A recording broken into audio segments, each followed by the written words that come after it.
The worn leather jacket smelled like smoke and regret, but Luna Zimmerman could not bring herself to part with it even as she handed the shelter volunteer her last designer coat. "Are you sure?" the woman asked, eyeing the Burberry trench with obvious surprise. "This is worth quite a bit." Luna nodded, adjusting the heavy leather jacket on her shoulders despite the climbing July temperature. Sweat already dampened the back of her neck, but she kept it on. "I am sure. Someone needs it more than I do." The volunteer's gaze lingered on her face, perhaps recognizing the hollowness that came with recent loss, but she said nothing else. Luna left the shelter with just the clothes on her back. Jeans, a thin white tank top, and the jacket that had belonged to her father.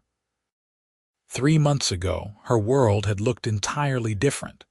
She had worked as a jewelry designer with her own boutique in downtown Portland, living in a loft apartment with floor-to-ceiling windows and a closet full of beautiful things. Then her father got sick. Cancer, aggressive and cruel. She had liquidated everything to pay for experimental treatments that insurance would not cover. The boutique, the apartment, the car, the savings. Everything went toward buying him time. It had not been enough. 2 weeks after his funeral, she found herself standing in a cramped studio apartment in a neighborhood she had driven through, but never stopped in, staring at bare walls and wondering how life could change so completely in such a short span. The studio was all she could afford now, working double shifts at a diner on the East Side. The tips were decent, the work was honest, but it was a far cry from the career she had built. The jacket had been her father's. He wore it through his 20s when he rode motorcycles and played guitar in dive bars, before he became a successful architect, before he met her mother, before Luna was born. It was the one thing she had asked for after he died, and it was the one thing she would not give away no matter how hot the summer became. Luna walked 6 blocks through the humid afternoon to her waitressing shift at Rosie's Diner, the leather heavy on her shoulders. Other pedestrians gave her odd looks, and she understood why. It was 90 degrees, and she looked like she was dressed for October, but she could not take it off. When she wore it, she could still smell the faint trace of his cologne mixed with old leather. It was the closest thing to a hug she had left. The diner was blessedly air-conditioned.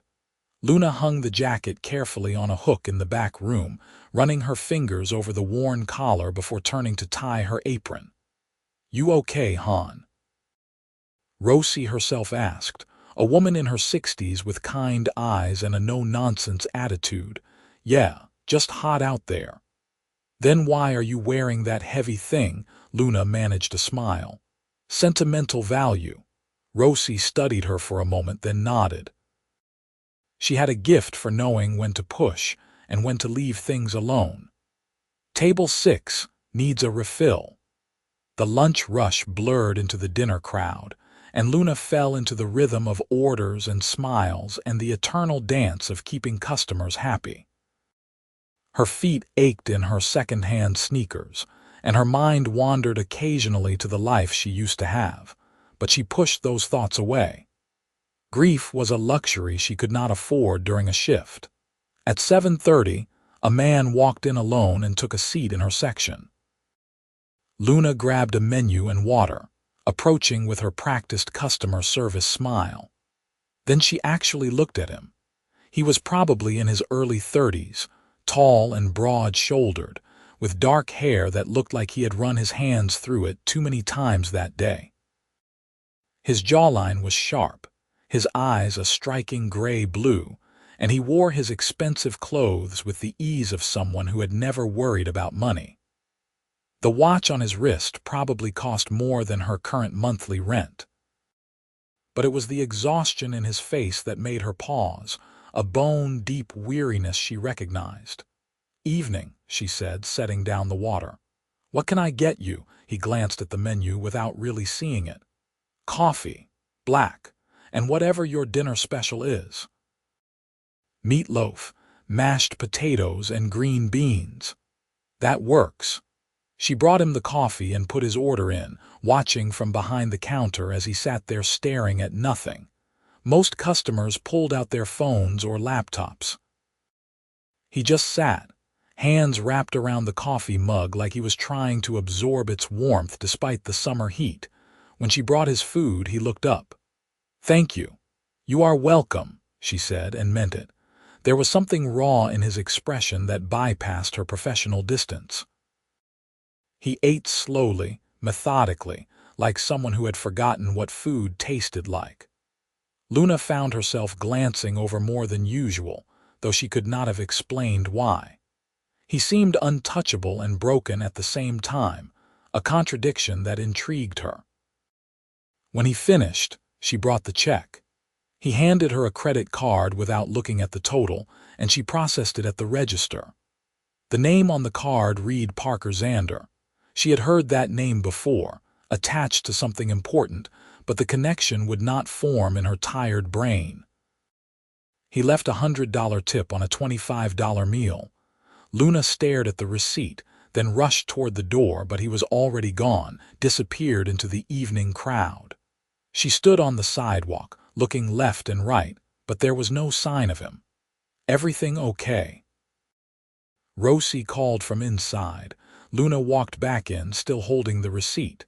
"A customer just left me a $100 tip." Rosie whistled low. "Nice guy or guilty conscience, I have no idea." But that $100 meant she could pay the electric bill without deciding which meal to skip that week. It meant breathing room, however small. She folded the receipt carefully and tucked it into her apron pocket, whispering a thank you to whoever Parker Zander was. He came back 3 days later, same time, same table. Luna's pulse quickened when she saw him, though she told herself it was just gratitude. She brought him water without being asked. "Evening," she said. "Coffee and the special again." He looked up, and this time he really saw her. His eyes focused, taking in her face with an intensity that made her breath catch. "You remember. You are memorable." Something that might have been a smile ghosted across his lips. Most people would say the opposite. Then most people are not paying attention. This time, the smile reached his eyes, transforming his face from handsome to devastating. Luna felt heat rise to her cheeks and quickly retreated to put in his order. What was she doing? She was not the blushing type, had never been the type to get flustered by good-looking customers, no matter how expensively dressed. But when she brought his coffee, their fingers brushed, and the contact felt electric. "I'm Parker," he said. "Luna." "Luna," he repeated like he was tasting the name. "That fits. Does it? You have a kind of glow," he said, then looked embarrassed. "Sorry, that probably sounded weird." "No," she said softly. "It sounded nice." They held each other's gaze for a moment too long, and Luna became aware of other customers trying to flag her down. She excused herself, but she felt his eyes follow her across the diner. When he left that night, he tipped another $100. This became a pattern. Parker came in every few days, always alone, always tired, always sitting in her section. They talked in the fragmented way of server and customer, conversations interrupted by other tables and kitchen orders, but slowly Luna began to piece together bits of his life. He ran some kind of business, though he never specified what. He worked too much. He did not sleep enough. He had family somewhere but never mentioned them with any warmth, and he always left extraordinary tips. After 2 weeks, Luna worked up the courage to address it. "You know you do not have to do that," she said, gesturing to the latest $100 bill he had left on the table. "I know," Parker said, standing. He was even taller up close and she had to tilt her head back to maintain eye contact. "But I want to." "Why?" He studied her face and she saw something vulnerable in his expression. "Because I can tell you need it, and because you never ask for anything. You just keep smiling and bringing people food and acting like everything is fine." Luna's throat tightened. I am fine. No, you are not. Neither am I. He picked up his jacket, expensive linen that probably cost more than her monthly grocery budget. But for some reason, sitting here talking to you makes it bearable. So let me tip however I want, okay? He left before she could respond, and Luna stood there holding the bill, feeling tears prick at the corners of her eyes. No one had seen through her carefully maintained composure in months. Everyone accepted her smile at face value, never looking deeper. But Parker had looked, and he had seen the truth she tried so hard to hide. The summer heat continued its relentless assault on Portland, and Luna continued wearing her father's leather jacket to and from work. She knew people thought she was strange, possibly mentally unstable, walking around in 95-degree weather dressed for autumn. She caught the stares and whispers, saw the way people edged away from her on the street, but Parker never mentioned it. He saw her arrive for her shift one evening, leather jacket making her look bulky and overheated, sweat dampening her hairline. She hung it carefully on its hook and turned to find him standing in the doorway to the dining room, having arrived early. That jacket means something to you, he said. It was not a question. Luna's hand stilled on the worn leather. It was my father's. He died 3 months ago. Parker's expression softened with understanding. I am sorry. Thank you. She forced brightness into her voice. What can I get you tonight? He let her change the subject, but she felt his gaze on her throughout the shift, weighted with knowledge. When he left, he pressed something into her hand along with his payment. For the jacket, he said quietly. So it stays yours. After he left, she unfolded the bills. $500. Luna almost ran after him to give it back, pride warring with desperation. But pride could not pay for the medication she still needed to manage her own anxiety, could not cover the studio apartment rent that was due in a week. She stood there in conflict, wanting to be the kind of person who did not need charity, hating that she had become someone who did, in the end, need one. She kept the money and whispered another thank you into the empty air. Parker's visits became the highlights of her week. They talked more openly now, the barrier between server and customer gradually eroding into something that felt like friendship. He told her about the pressure of running his company, how he had built it from nothing and now felt trapped by its success. She told him about her jewelry design, how she used to create beautiful things and hoped to again someday. Why did you stop? He asked one evening in late July. Luna traced patterns on the laminate table. My dad got sick, cancer. I sold everything to pay for treatments. Parker's hand covered hers, warm and solid. Everything. The boutique, my apartment, my car, all my savings and inventory. The only thing I kept was his jacket. She looked up, meeting his eyes. So yes, everything. Did it work? No, the word came out flat. He died anyway. And I have nothing to show for it except debt and memories. Parker's grip tightened on her hand. You have proof that you loved him, that when it mattered you chose him over everything else. That is not nothing, Luna. She blinked rapidly, fighting tears. It feels like nothing most days. I know. His voice was rough. I lost my brother 2 years ago, car accident. I was supposed to be in the car with him that night, but I stayed late at work instead. I have spent every day since wondering if I could have made a difference, could have been driving, could have somehow changed what happened. Parker. Luna turned her hand over, threading her fingers through his. It was not your fault. I know that logically, but grief does not care about logic. They sat there holding hands across the table, two people who had lost too much, finding unexpected comfort in each other. Rosie passed by and said nothing, though Luna saw the knowing look she gave them. When do you get off? Parker asked. 9. Can I walk you home? Luna hesitated. She had been careful to maintain boundaries, to keep this whatever it was contained to the diner.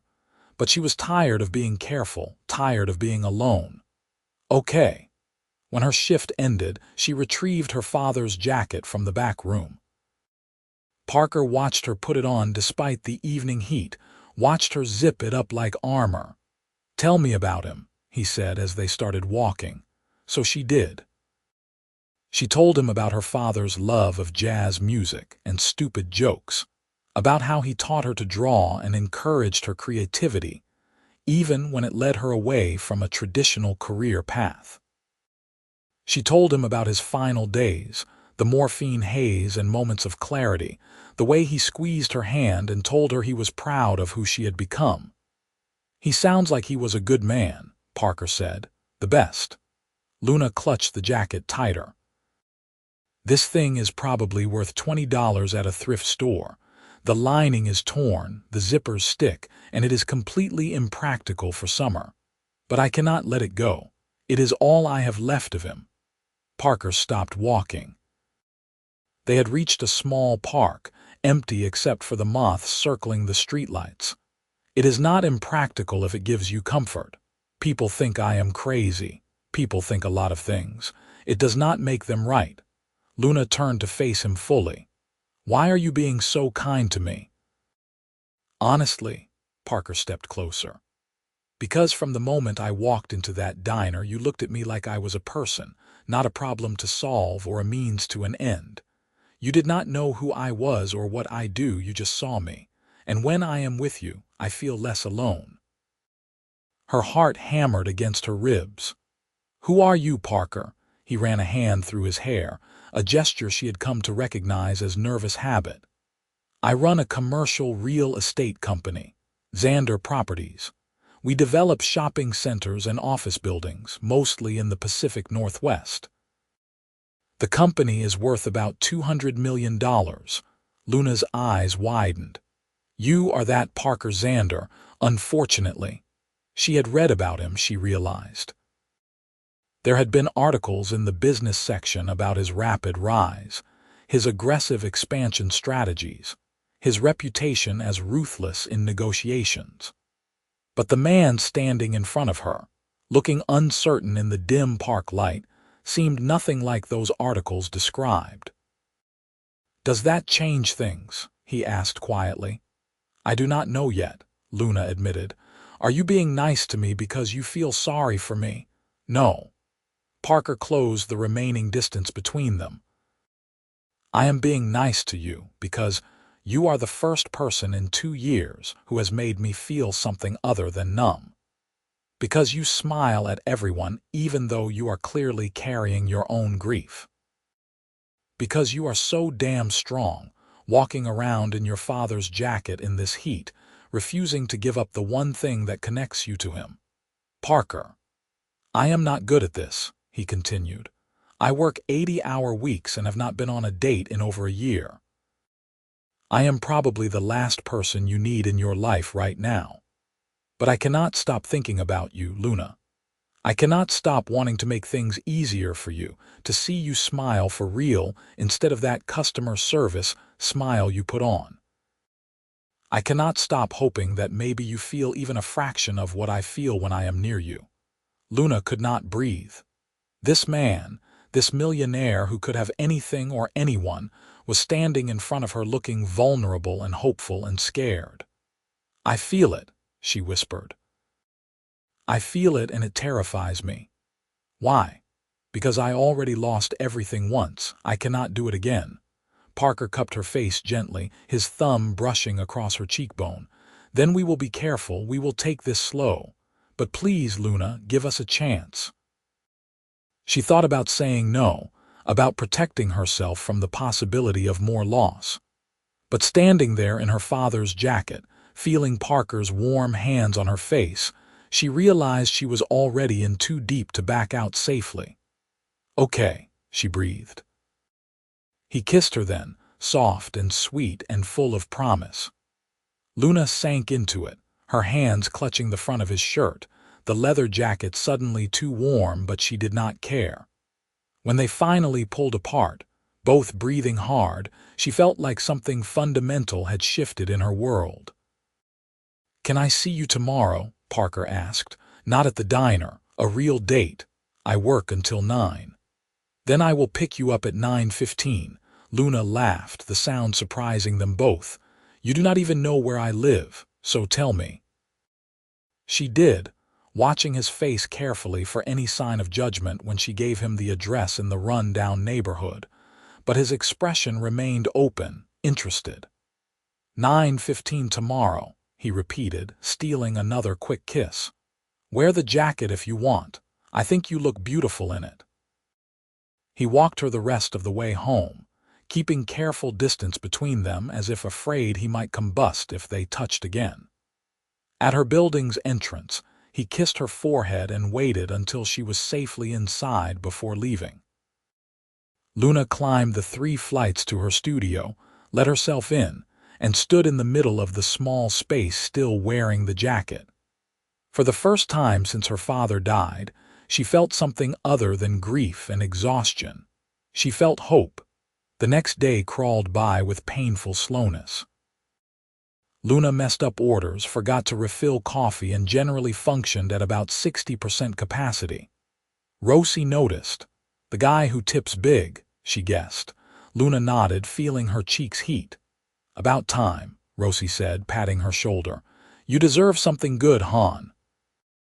At 9 o'clock, Luna clocked out and practically ran to the back room. She had brought a sundress to change into pale yellow cotton that she had found at Goodwill for $6. It was simple but pretty, and it fit well enough. She switched out her work shoes for sandals, redid her ponytail, and stared at her father's jacket. The evening was still warm, probably 75 degrees. It would look insane to wear the jacket over the sundress. But Parker had said he thought she looked beautiful in it, and somehow that made her want to wear it anyway. She compromised, carrying it over her arm as she walked out to the front. Parker was already there, leaning against a sleek black car that probably cost more than she used to make in a year. He straightened when he saw her, his eyes lighting up. "You look amazing," he said. "You clean up pretty well yourself." He had traded his usual business casual for dark jeans and a gray Henley that highlighted his build and made his eyes look even more blue. "Where are we going?" "There is a night market down by the waterfront. Food trucks, local artists, live music. I thought it might be fun." He paused. "Unless you had something else in mind." "That sounds perfect." He opened the passenger door for her, and Luna slid into leather seats that smelled like expensive things. The car was immaculate, all gleaming surfaces and sophisticated technology. She felt out of place in her thrift store dress, but Parker acted like she belonged there. The night market was magical. String lights hung between vendor tents, illuminating handmade jewelry and paintings and pottery. Food smells mingled in the air. Thai curries and Mexican street corn and fresh baked cookies. A jazz quartet played near the center, the saxophone notes floating over the crowd. Parker took her hand as they walked, the gesture feeling both natural and momentous. Luna clutched her father's jacket with her free hand, the leather warm from her grip. They ate pad thai from a food truck, sharing the same container with 2 forks, stealing bites from each other and laughing. Parker told her ridiculous stories about disastrous property deals and difficult clients. Luna described her most challenging custom jewelry requests, including the woman who wanted earrings shaped like her poodles. "Did you make them?" Parker asked. "Of course. They were hideous, but she loved them. That is what mattered." They stopped at an artist's booth displaying wire-wrapped pendants, the stones catching light and throwing rainbow prisms across the table. Luna's hands itched to touch them, to feel the craftsmanship. "You miss it," Parker observed, watching her face. "Every day."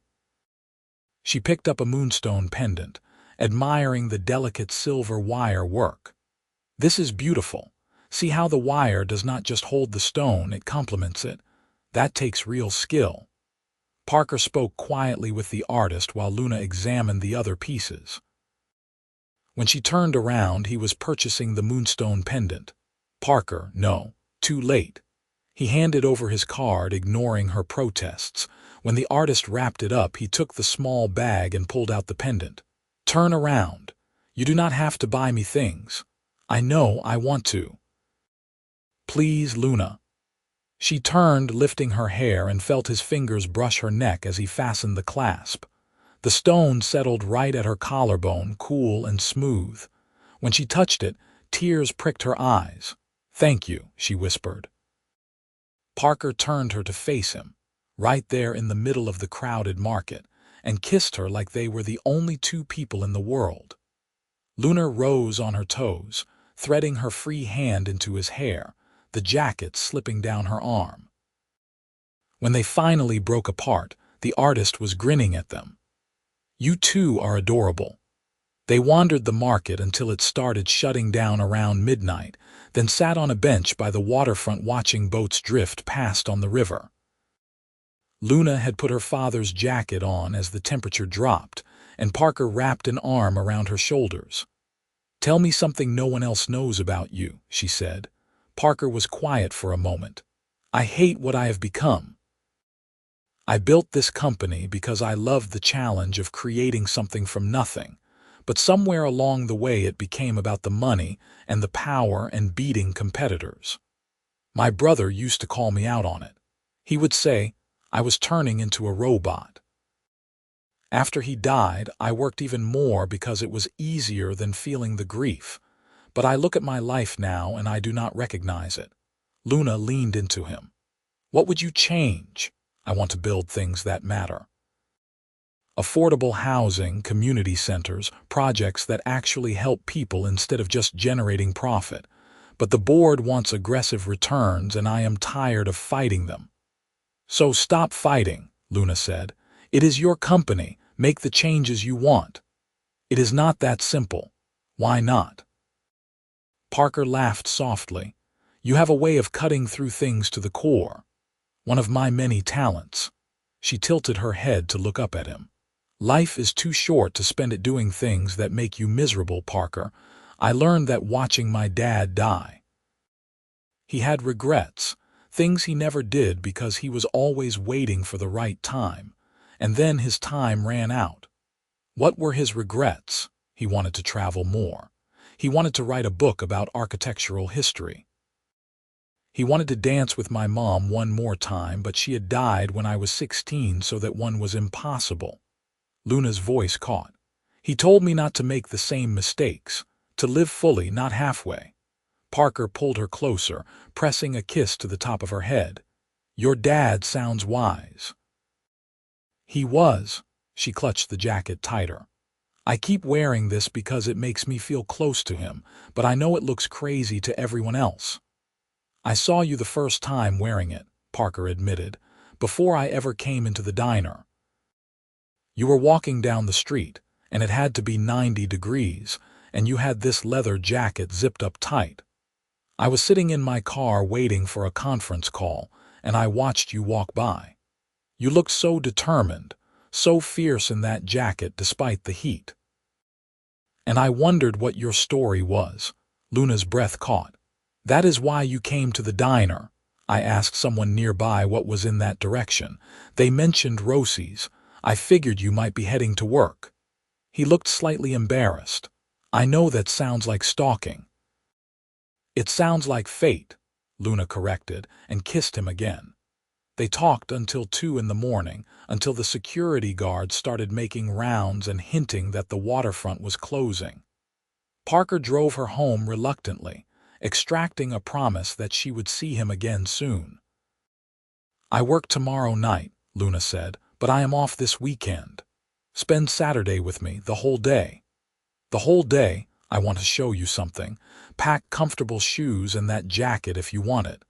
Luna agreed, though she had no idea what he had planned.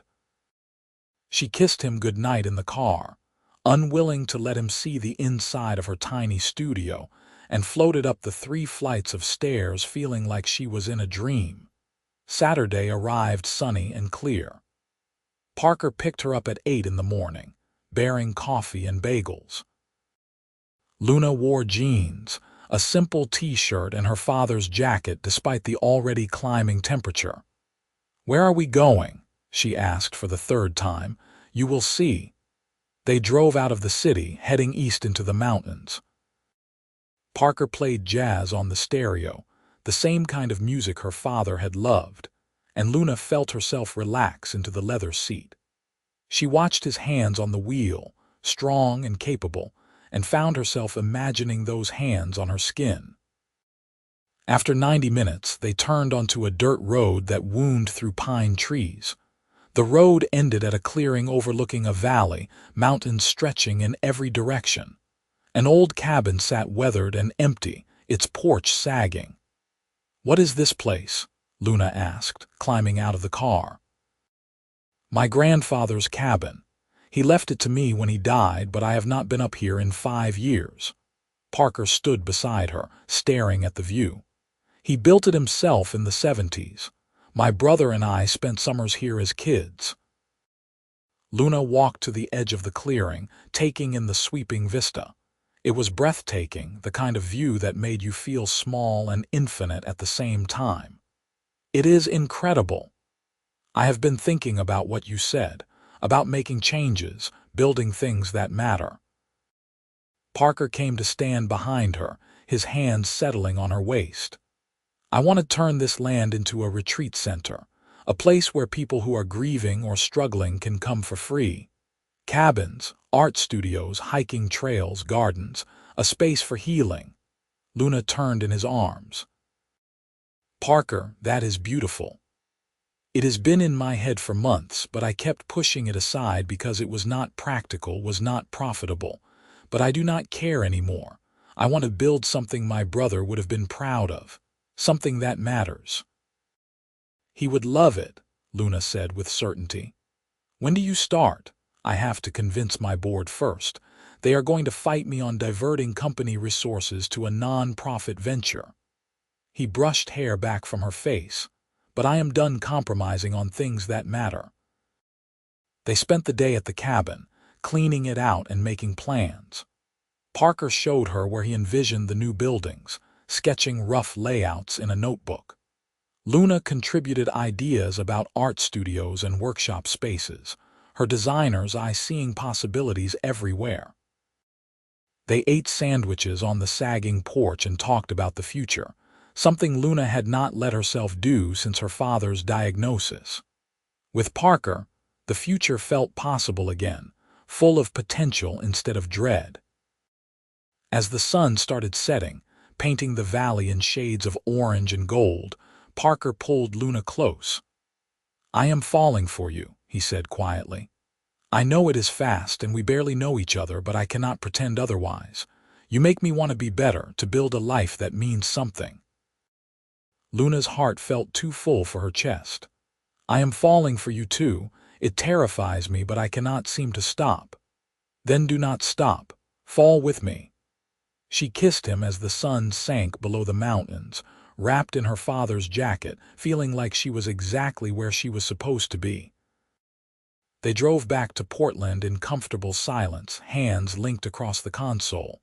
Parker walked her to her building's entrance and kissed her goodnight, sweet and lingering. "I have a board meeting Monday," he said. "Wish me luck." "You do not need luck, you have conviction. That is stronger." He smiled, the expression transforming his serious face into something boyish and hopeful. "When did you become so wise, my father's daughter?" She touched the moonstone pendant at her throat. "Thank you for today, for sharing that place with me. Thank you for helping me see it clearly. I will call you after the meeting. I will be waiting." Luna watched him drive away, then climb to her studio. The space felt smaller than ever after a day in the mountains, but she told herself it was temporary. Things were changing. She could feel it. Monday evening, Luna was in the middle of the dinner rush when her phone buzzed with a call from Parker. She ignored it, too busy with customers, but it buzzed 3 more times in succession. During a brief lull, she checked her messages. The first message was a photo of a signed document. The second was 4 words: "They approved the project." The third was, "Dinner tonight, I want to celebrate with you." Luna felt her face split into a huge grin. Rosie noticed immediately. "Good news, the best."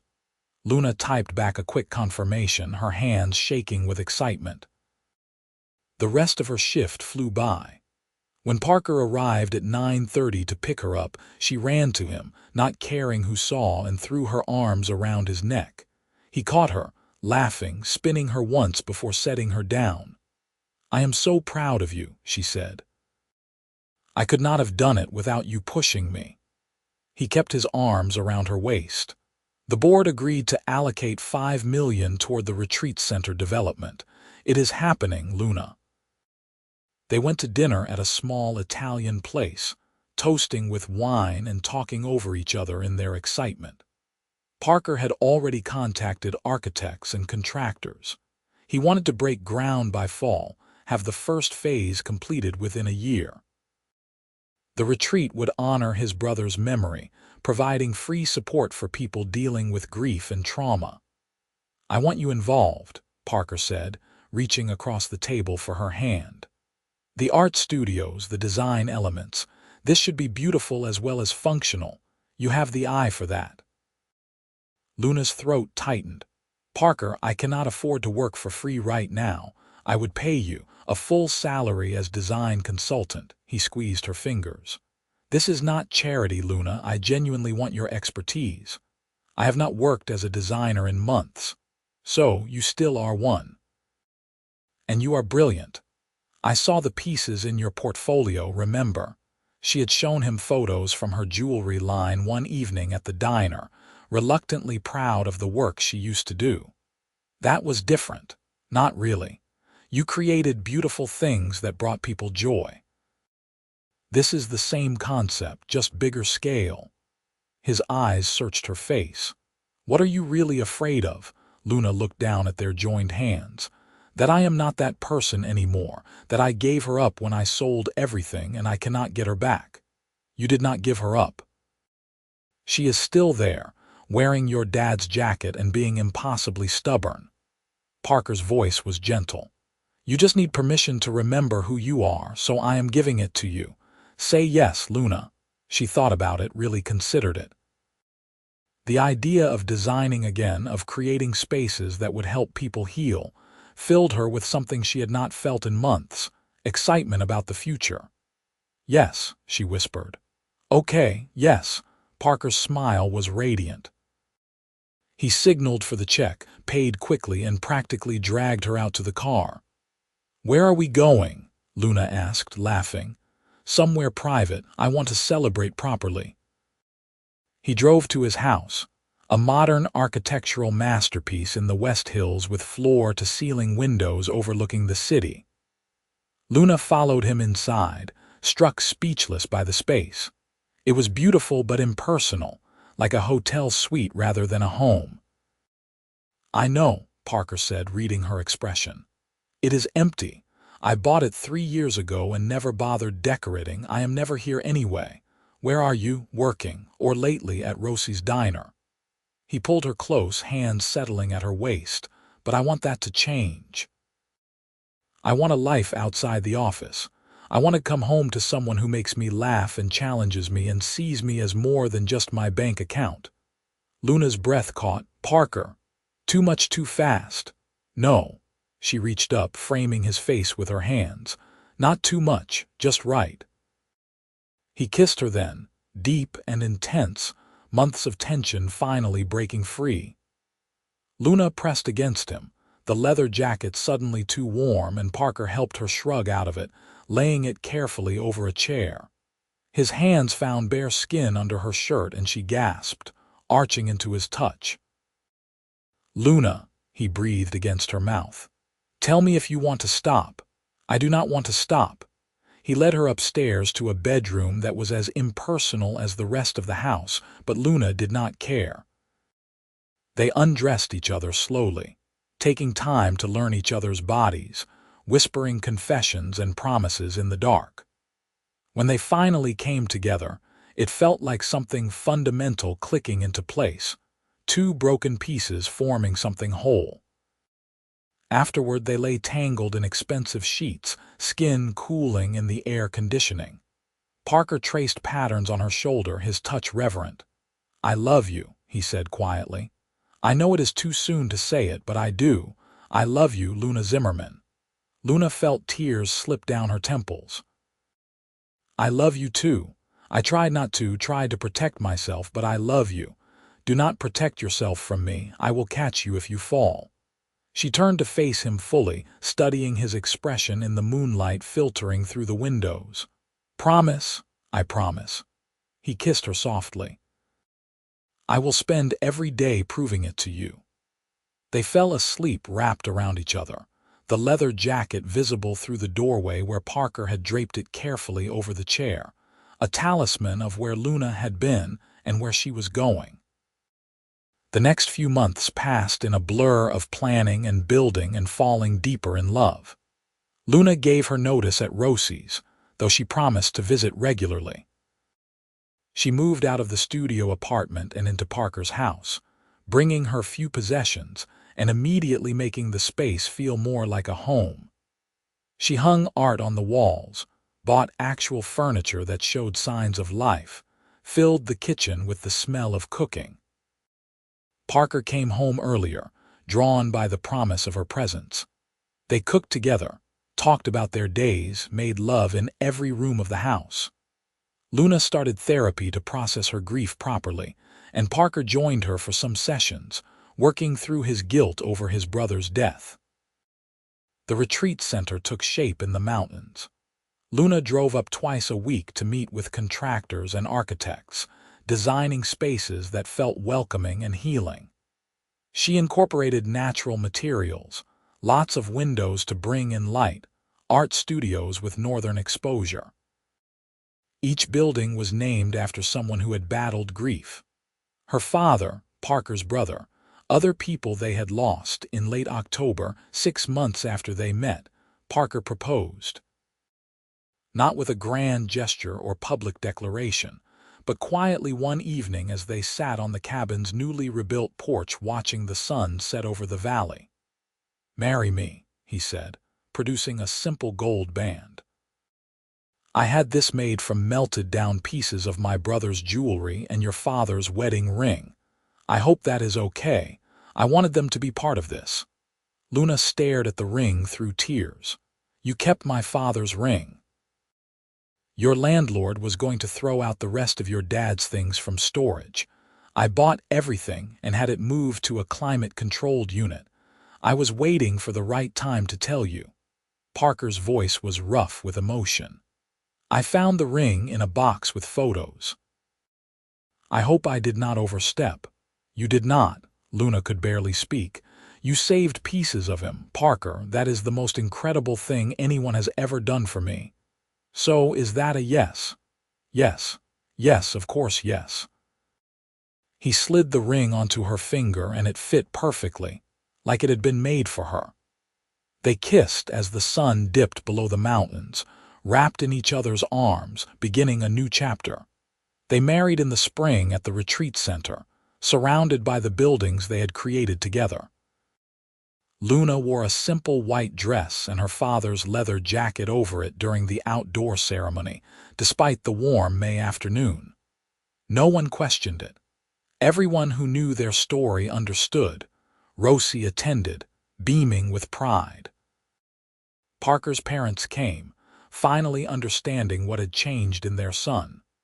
Friends and business associates mingled with Luna's old clients and art world connections.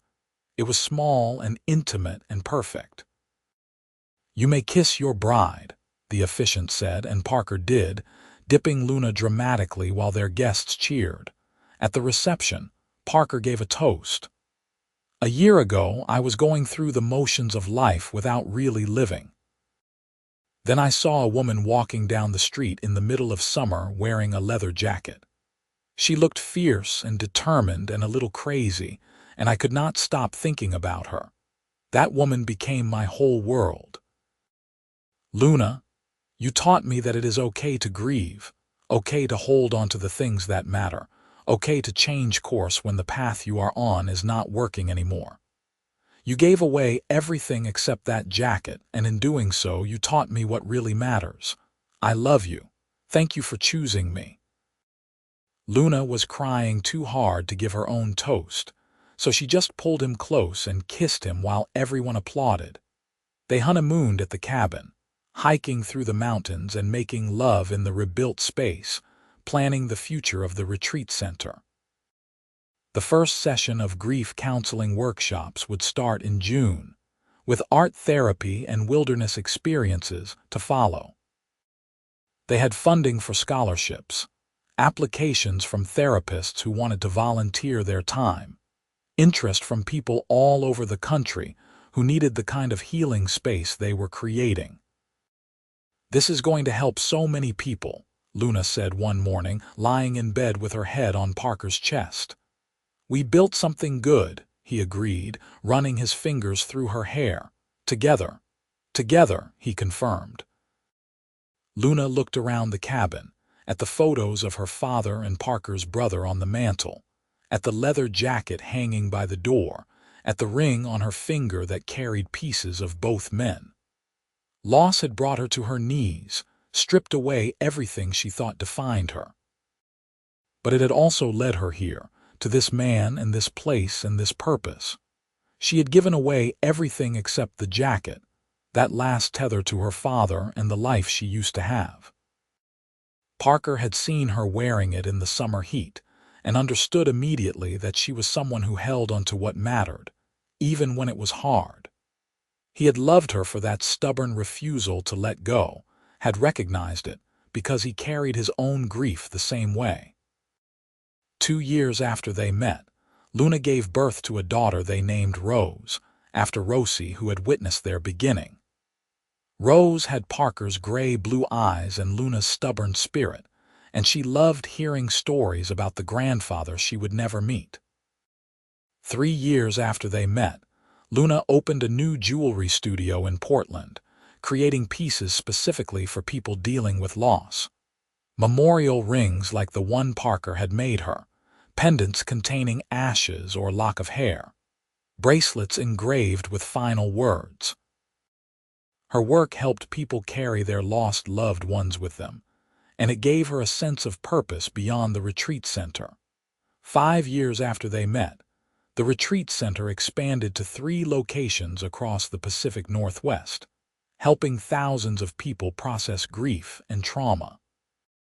Parker had stepped back from the aggressive expansion of his commercial real estate company, focusing instead on projects that served communities. He was happier, healthier, more present. On their 5th anniversary, they returned to Rosie's diner. The place looked the same, though Rosie herself had retired and sold it to her daughter. They sat in their original booth, ordering coffee and the dinner special, holding hands across the table. "You remember the first time you came in?" Luna asked. "I remember thinking you had the saddest eyes I had ever seen, and the most genuine smile." Parker squeezed her fingers. "I remember wanting to make you smile for real. You did. You do." Luna touched the moonstone pendant she still wore, paired now with a collection of her own designs. "I keep thinking about how close I came to giving up. I had nothing left except that jacket and stubbornness." "That jacket saved your life," Parker said seriously. "It gave you a reason to keep going when everything else was gone, and it led me to you." "No," Luna shook her head. "You saved my life. You saw me drowning and threw me a rope. You helped me remember who I was before grief consumed everything. We saved each other." It was the truest thing either of them had said. They had been 2 people broken by loss, going through the motions of existence without really living. And then they had found each other through chance and choice, through leather jackets and excessive tips, and the courage to be vulnerable. On summer evenings, Luna still sometimes wore her father's jacket despite the heat. It was threadbare now, the leather cracking with age, but she could not bring herself to retire it. Parker would see her on the porch in the jacket and just smile, understanding without words that some things were worth holding onto no matter how impractical. Rose grew up surrounded by love and stories, learning early that grief was not something to hide from but something to carry with grace. She had her grandfather's leather jacket waiting in a cedar chest, preserved for when she was old enough to understand its significance. She had her uncle's guitar, which Parker had kept all these years. She had parents who loved each other fiercely and who built their lives around meaning instead of money. 10 years after they met, Parker and Luna sat on the original cabin's porch with Rose playing in the clearing below, her laughter echoing through the valley. The retreat center had helped over 15,000 people. Luna's jewelry business was thriving. Parker's company had pivoted to sustainable development and community-focused projects. They had built something extraordinary from the ashes of their grief. "You ever regret it?" Luna asked, watching the sunset paint the mountains gold. "Walking into that diner because you saw a crazy woman in a leather jacket," Parker pulled her closer, kissing her temple. "Never, not for a single second. You are the best decision I ever made." "I did not decide anything. You just kept showing up. You decided to let me in. That was brave." He touched the worn leather of the jacket she wore. "This thing was your armor, your way of holding on to your father when everything else was slipping away. But you took it off for me. You let me see underneath. That is the real bravery."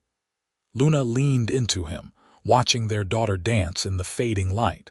She thought about the woman she had been, selling everything precious to buy time with her dying father. She thought about walking through summer heat in leather armor, clutching the one piece of him she could not bear to lose. She thought about the exhausted millionaire who had walked into a diner and seen through her carefully maintained facade to the grief beneath. She had given away everything except one jacket, and that jacket had somehow led her to everything she needed: love, purpose, healing, family. It was not the fairy tale she would have imagined for herself, but it was better because it was real. Built on shared loss and hard-won joy and the understanding that sometimes the things we cannot let go of are the things that save us.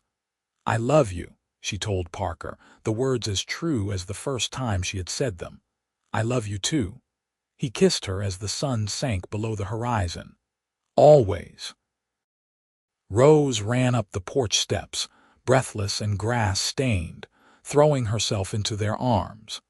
They held her between them, this miracle they had created, this proof that life continued even after devastating loss. The leather jacket smelled like smoke and old leather and memories. But it also smelled like hope now, like new beginnings built on old foundations. Luna wore it not as armor anymore, but as a reminder that the things we love never truly leave us. They become part of our story, woven into the fabric of who we become, and she had become someone extraordinary. Not because she was rich or successful, though those things had come, but because she had survived the unsurvivable and come out the other side still capable of love, still willing to be vulnerable, still brave enough to wear her grief openly in a world that preferred everything neat and hidden. Parker saw that bravery from the first moment and loved her for it. He built a life with her that honored their losses while celebrating their present. Together they created spaces for others to heal, showed people that grief was not an ending but a transformation.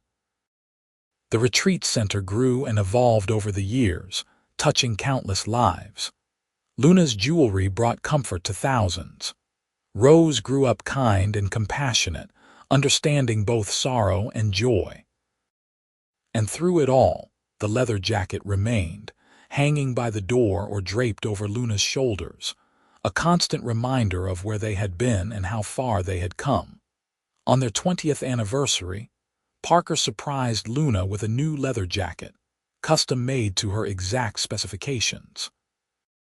"I know you will never give up your dad's," he said, "but I thought you might want one that fits better, for the days when you need armor but do not want to destroy the original."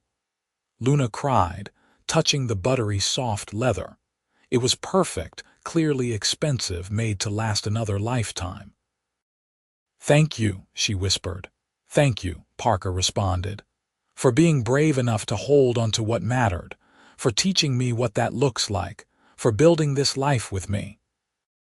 They kissed, surrounded by their grown daughter and her fiancé, by the community they had created, by the mountains that had witnessed their beginning.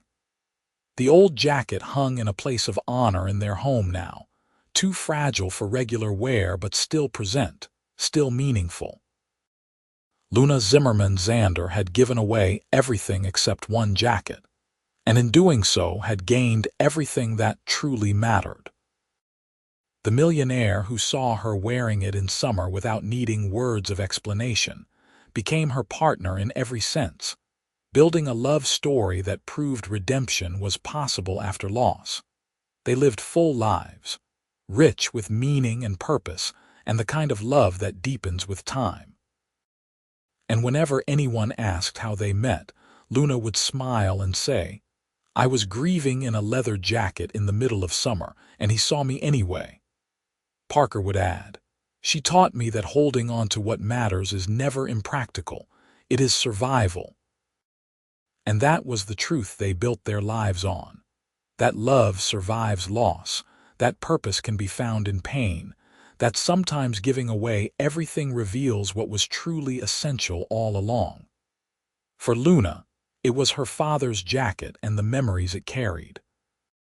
For Parker, it was the courage to change course and build something meaningful. Together, they proved that endings can become beginnings, that grief can coexist with joy, that two broken people can create something whole and beautiful and lasting. Their love story was not about rescue or salvation, but about two people choosing each other every day, building a life that honored their pasts while embracing their future.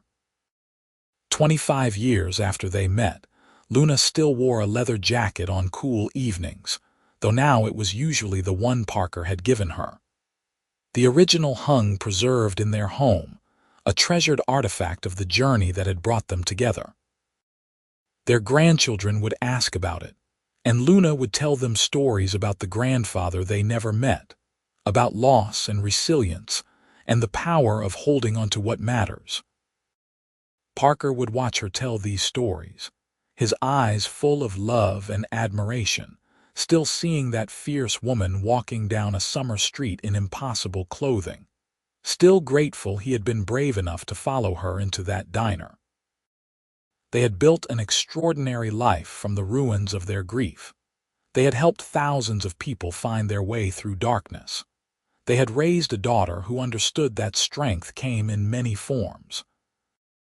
They had loved each other through every season, weathering challenges and celebrating victories, always returning to the foundation they had built on shared loss and unexpected connection.